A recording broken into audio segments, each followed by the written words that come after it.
Welcome back to Mompreneur Mastery. This is your host, Sydney O'Brien. Today is an episode I'm super excited about because I got to talk to Jensen Savage. She is a powerhouse in strategic marketing, recognized for her award-winning expertise and a track record of generating a remarkable ROI for service-based businesses. As the founder of Savage Growth Partners, Jensen has led marketing campaigns that have driven tens of millions in revenue for businesses across various industries. Jensen's work has been organically featured in highly accredited media outlets such as Forbes, Yahoo Finance, Wired, and Inc. Known for her hands-on leadership, strategic insight, and dedication to results, Jensen is a sought-after marketing expert who consistently delivers impact. And we had a really great conversation. I'm so excited to get into it. Welcome to Mompreneur Mastery, where we build businesses, raise families, and skip the hustle that doesn't actually help. I'm Sydney O'Brien, certified Instagram strategist, mom of 3, and your no-fluff guide to making more sales with content that's strategic, simple, and you can actually make in the small mom cracks of your day. Because Instagram shouldn't feel like a full-time job you're not getting paid for. If you're ready to stop posting just to stay visible and start sharing content that actually converts to sales and gets you clients, you're in the right place. I get to talk to Jensen. Before we dive in, can you tell us a little bit about how you got started? Was marketing always the plan, or did you kind of like stumble into it? How did that happen? Yeah, definitely was not always the plan. So I always wanted to be a lawyer. So ever since I was a kid, I was always kind of interested in business and the corporate world. And so that kind of led me to wanting to be a corporate lawyer when I was younger. And I quickly realized that's not what I wanted to do. And I kind of just fell into marketing. So I was originally in the social media world, so doing social media for companies. And then from there, I kind of realized that there's so much more to marketing as a whole. And so I learned all about the marketing puzzle and all the different pieces. And yeah, from there, it kind of just snowballed, and I fell into marketing director and marketing manager positions for several different companies, and then spun off and started doing my own thing within marketing. That's really cool. Oddly enough, for some reason, I don't entirely know how it happened, I started working as a social media manager, like strictly for lawyers somehow. hmm So it's really funny. You went from wanting to be a lawyer to marketing. Yeah, it's a totally different world. There's not too much room to be creative with being a lawyer. I guess, there's creative interpretations of law and whatnot, but it's more of like a rigid profession. And I think marketing's completely the opposite. Yeah, there's definitely more of an artistic side to marketing Oh, as yeah. opposed to law. Yeah, definitely. Yeah. I like the freedom and being able to kind of think outside the box. Yeah, that's like the most fun part of it, getting Oh, to like 100%. stretch those creative muscles. Yeah. Definitely. And you've worked with like so many different businesses at this point. Is there one thing that you've noticed that most service providers think they need to grow that doesn't actually help them grow their business? That's a great question. I don't know if there's a specific tactic that businesses want to lean into that just doesn't make sense, because really most marketing channels are useful in one way or another depending on the type of business. But that being said, I think a big mistake that I see a lot of businesses make is looking at all the marketing channels and thinking, okay, we have to go all in on everything. Whereas the most successful businesses are leaning all into the channels that make the most sense for their specific business. So yeah, I think that's definitely something I've seen a lot. That makes so much sense. Like you don't want to spread yourself too thin, especially if you're like a freelancer or like a solopreneur and you don't have as much resources to be able to do all of those tasks. Oh, 100%. And I think a lot of that comes from just not understanding where your audience is. So I think that's always a good thing to kind of set the tone and understand where your audience is. And then, think logically from there. Like if I'm advertising to 60 plus year old business executives, Instagram Reels probably isn't going to be my biggest, my audience right there. So it's kind of just figuring out where you got to shift your attention, especially like you said, if you have limited resources, you have to do the right things. You can't just do everything. Right. Yeah, for sure. I feel like a lot of listeners are going to appreciate that and be able to like take some things off their to-do list. Yeah. Yeah, seriously. And I hope they do. I would much rather do 2 or 3 things that really move the needle than 9 things and I'm, hardly devoting myself to them because, you have a small team or maybe it's just you. It's definitely important to figure out the big things that are most important. Yeah, 100% agree. Now, how do you find where your audience is? Like what platforms they're using? Do you have tips for that? Yeah, that's a great question. Honestly, there's so many different ways that you can do it. The good thing about the internet is that research is so easy. You could honestly just Google this and, just like when you write a paper in school, find some reliable sources and see, what demographics are on specific channels. But also, two other things you could do are one, just kind of think logically. If you're really heavy into the B2B, business to business space, maybe it makes sense to lean into LinkedIn because LinkedIn is full of business owners. But also, you could test out different strategies too and just kind of see, are you attracting the right people on different platforms? So, yeah, those are a couple of different ways you could kind of approach it. Yeah, that makes a ton of sense and definitely a good idea to narrow it down. I like lurking on like Facebook groups and like Reddit pages to see like where people are, especially now as like more and more platforms keep popping up, or some people are like jumping ship from Facebook because they don't like what's going on over there. But yeah, I'm a big lurker. You Yeah, get a lot of information that way. I love that because I'm a huge proponent of, like I said, just thinking about it logically and like common sense. So if you're going places like Reddit or Facebook groups where people of a specific demographic or your specific audience are having conversations, you gain so much knowledge that way. Maybe people are talking about, oh, did you guys hear about this new platform? And, they're on this specific channel. It's like, well, let me jump on that and participate in that conversation. So yeah, I really like kind of getting down into the weeds and really thinking or really seeing what your audience is thinking. That's always fun. I'm a big fan of Reddit and combing through the different subreddits that are relevant and comment threads. So yeah. Yeah, it's always an interesting time. Definitely never boring. But you can just Oh get yeah. so much information about like so many different useful things in business, honestly, Mhm. like different pain points and goals and like very specific struggles they're having that you can address.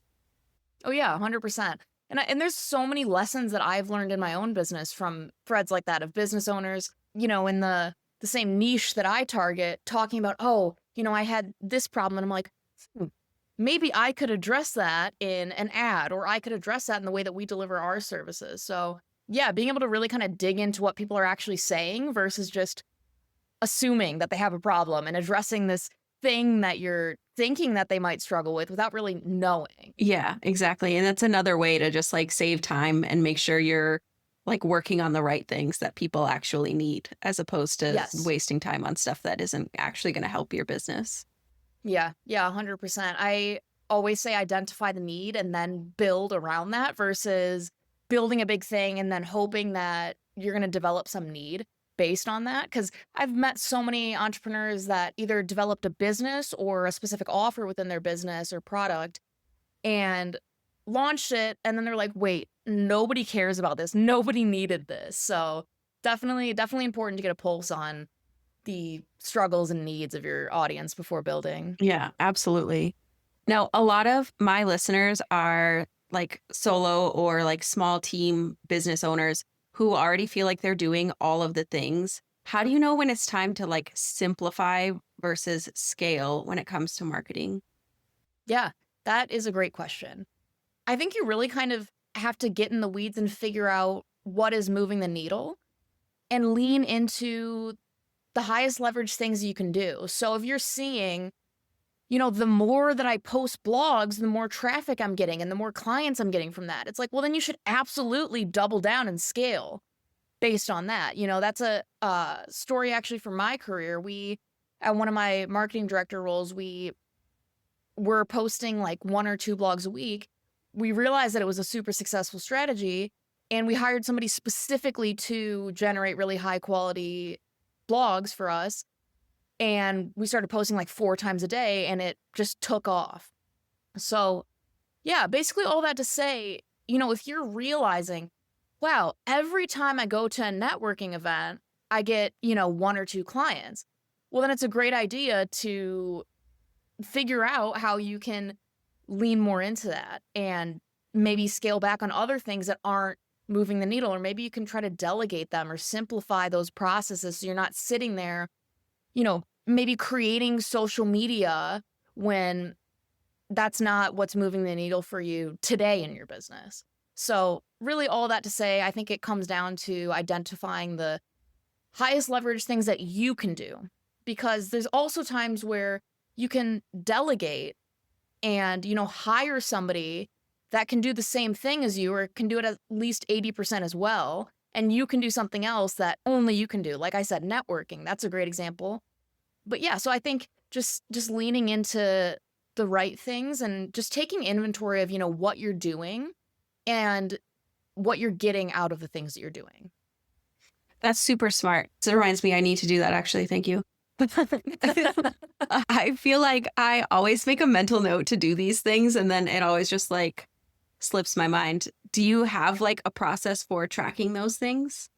Yeah, actually I do. So I have a whiteboard in my office and pretty frequently I'll write down all the things I'm doing and I'll also rank them based on profitability, scalability. Those are the two big things. And if it's not very scalable for me to do, I'll think about, is there somebody else that I can have do this? Or maybe I've just reached the cap of what I can do. Because, good example, networking. I can't network 20 times a day when I have other things I have to do that need to be on my plate.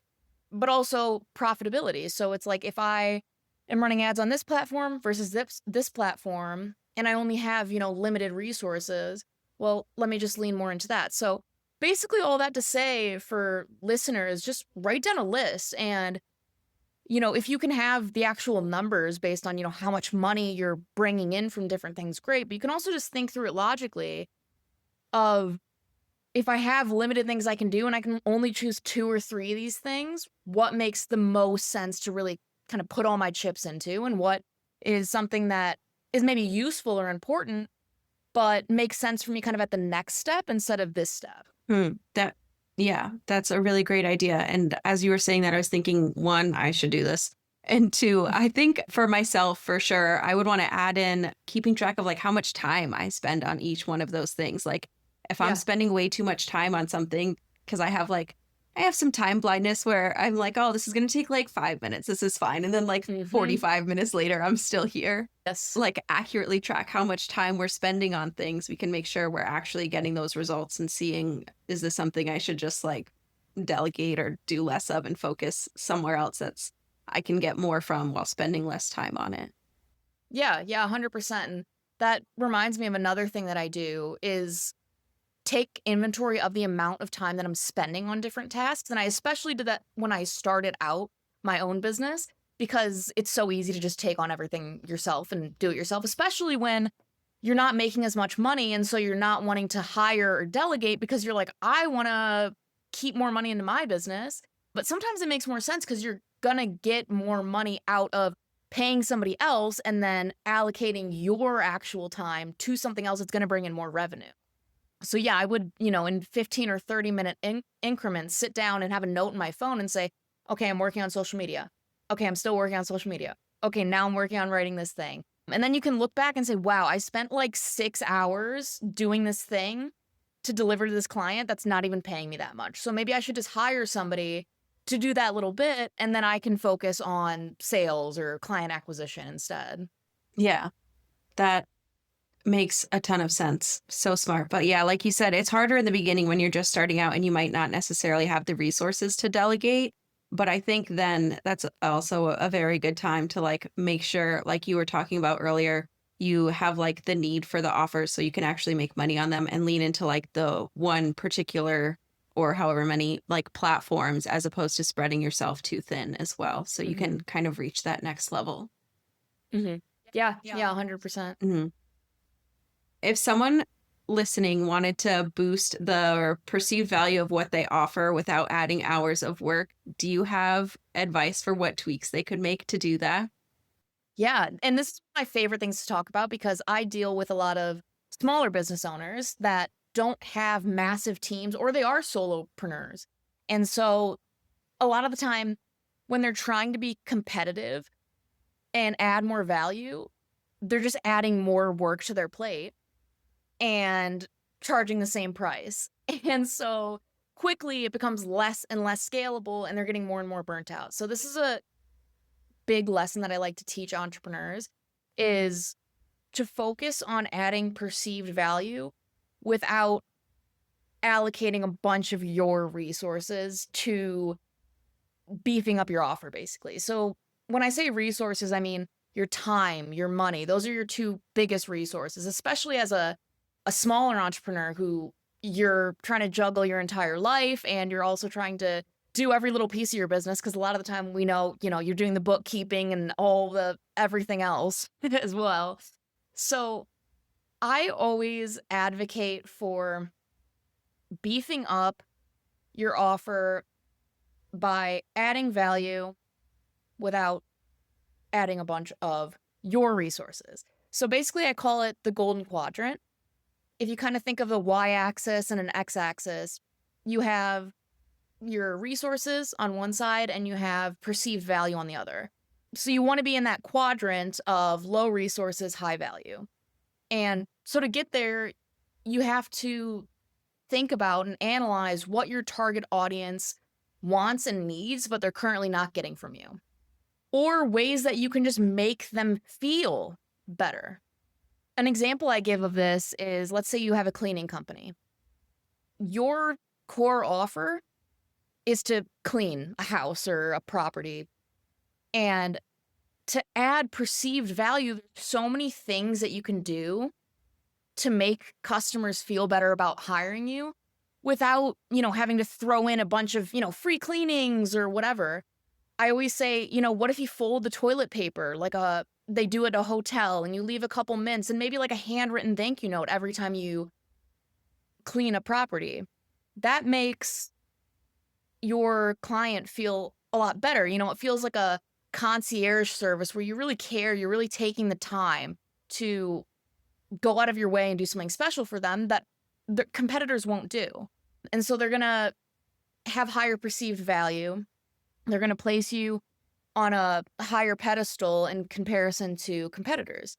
And if you run an online business, other things that are super helpful to do is maybe you have a free course.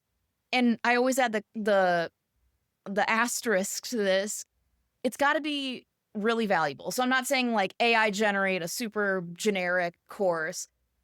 If you are helping people with their marketing, and maybe I'm helping bookkeepers with their marketing, if I had a free course of like 10 tips that you can implement today that are going to increase your inbound leads on Facebook by 20% or something like that, that would be super valuable. And, if I could have that specific, actionable, genuinely valuable advice, they're going to love that. And another important thing to highlight here is any digital product like that is infinitely sellable. So you take, a couple of hours, or even if it's, 20 hours to build out this super valuable, helpful course, you can use that for years. And it can also bring you so much more money in the way of client acquisition and retention because you're giving them so much more value than they feel like they're paying for. So yeah, basically all that to say, try to brainstorm ways that you can either create something that is, an ebook that's really valuable or a course that's really valuable. Or if you do run more of an in-person service thing, how can you make it feel more valuable without having to add in a bunch more resources in the way of time or money on your end? Right. Yeah. It's like the person on the receiving end of those kind of like in-person services. I always love those like small touches. I immediately like you more. And I'm like, yes, I will hire you again. Thank you. Yeah, Like that exactly. value is real. Yeah, and I think that's something that's so underrated is people, especially business owners, get kind of horse blinders and they're just focused on, get the next client, make more money, close this person. It's like, well, think about how much value you really have in that customer's eyes, because it's always cheaper to keep a client or customer than continuously keep spinning your wheels trying to get new ones. So the more they have perceived value of what you're doing and they, like you and value what you bring to the table, the more you're going to keep them. And to your point, those little teeny touches are so valuable in the long run. Yeah, and takes so little like time and effort too. Exactly. Yeah. And then for the example you gave for online businesses, I have found so much success with that, adding those like kind of like it takes me like a one time thing to create it. I don't have to keep going in and like spending time, but like an ebook or a guide or like a training that I can add as like a bonus or whatever for more perceived value. Yeah. Hmm. And then Yeah. you could Yeah. also like sell it as a standalone thing at another time Hmm. too. So very, very helpful. Yeah. I'm a huge advocate of info products because I just love that you can create something that's valuable and just sell it as much as you possibly can, throw it into other things. I mean, there's really no reason for an online business, like an online service-based business, not to have a suite of info products that they offer that they bundle in with other things. Yeah, it's very handy for sure. Mhm. Mhm. And now you also have a quiz that helps business owners figure out where their marketing might be holding them back, which Mhm. is very real and something a lot of people don't even realize is happening until it's too late. Can you tell us a little bit about that and where people can find it? Yeah. Yeah, so that is on my website at go.savagegrowthpartners/quiz. But basically that quiz asks you a couple of different questions about what you're doing with your marketing, and it takes your responses and tells you you're doing great here, but maybe you should think a little bit about dialing in on this. And I think that's super helpful because a lot of the time, especially when you're a smaller business owner, you don't really sit down and take inventory of the things that you're doing within your marketing strategy. And those little tweaks, especially when you're a smaller business, can make a huge difference. Just understanding your audience better or allocating the budget that you do have in a smarter way. So that's why I like this quiz, because it helps give you that at least high level advice of starting to turn the wheels in allocating your resources, your marketing strategy in a smarter way. That's going to be so helpful. I know, especially my listeners, the vast majority of them are solopreneurs or like have very small teams who are feeling kind of overwhelmed with things. So being able to better allocate themselves, their time, and their energy would be extremely helpful. So definitely check out the show notes for the link to that so you can take the quiz. And thank you so much for coming to talk today, Jensen. Can you also tell us where people can find you and follow you online? Yeah, definitely. So you can search me up on LinkedIn at Jensen Savage, or you can check out my company website at savagegrowthpartners.com. Perfect. And I will have the links for both of those in the show notes as well. Thank you so much. Thank you. I so loved getting to have that conversation with Jensen. And I honestly am sad I hit stop record when I did, because after I did, I was actually talking to Jensen a little bit more about her quiz and how just incredibly important it is to have some kind of outside perspective for your business, which might sound weird, but hang on, give me just a second. We as business owners get so emotionally attached to things in our business. We're so close to the work that we do. It is hard for us to know when to stop on the things that just aren't working or when to kind of reallocate our focus and time and energy onto different things. So being able to take a quiz and get this kind of outside perspective from someone who knows, who has helped so many businesses generate so much more money, you can get this unbiased, but still very practical, actionable advice of what's going right, what's not going right, what you could be doing more of, what you should be doing less of, and all of that without having to worry that they have that emotional attachment that we do. So it might be hard, but definitely check out that quiz in the show notes and make sure you give Jensen a follow on LinkedIn as well. Thanks so much for hanging out with me on Mompreneur Mastery. If this episode gave you more clarity or a little boost of confidence, I would love for you to follow the show, leave a review, or share it with a fellow mom building her business on her own terms. And hey, if something really clicked, DM me on Instagram. I am at socially.yours.strategist and tell me the one thing you're doing differently after listening. I love hearing what is landing for you. Until next time, here is to less stress, more sales, and a business that actually fits your life.